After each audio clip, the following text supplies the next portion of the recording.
It's Ron Reader digs the universe.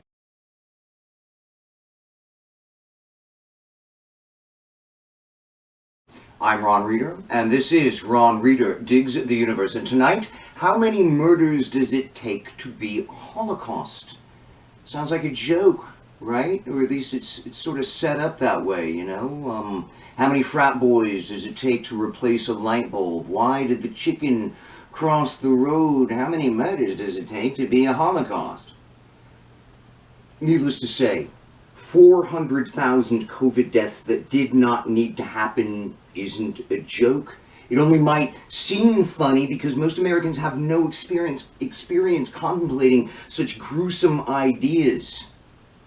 Like the teenagers who laughed at a screening of Schindler's List. It's so unbelievable, so horrible, so over the top that nervous laughter seems entirely appropriate in a sort of fallible human way.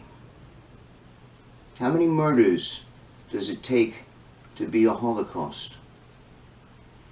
Dr. Deborah Birx over the weekend revealed that if the government had done what it should have done, we only would have lost about 100,000 instead of the 500,000 plus number we're looking at right now.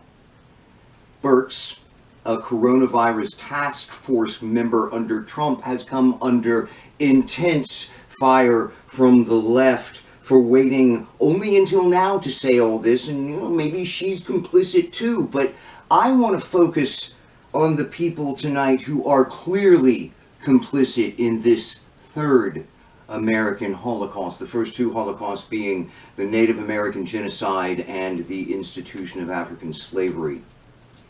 Here's how it worked. President Trump downplayed the virus, trying as hard as he could in order to gain what he perceived as a political advantage to undermine efforts to mitigate the pandemic, using both the bully pulpit and the official powers of the presidency. So he's a mass murderer, point man for the third American Holocaust, our Pol Pot. No denying it.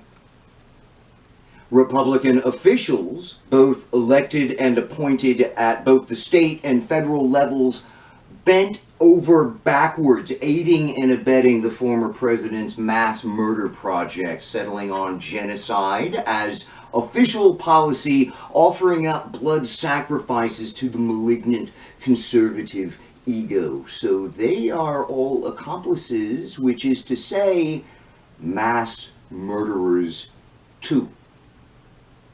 Rank and file Republicans, ordinary citizens, conservatives, they took the cues from their leaders and participated widely in this third American Holocaust, spreading disinformation online, harassing medical professionals, refusing to wear masks, continually agitating against masking and social distancing requirements, literally infecting other Americans with COVID.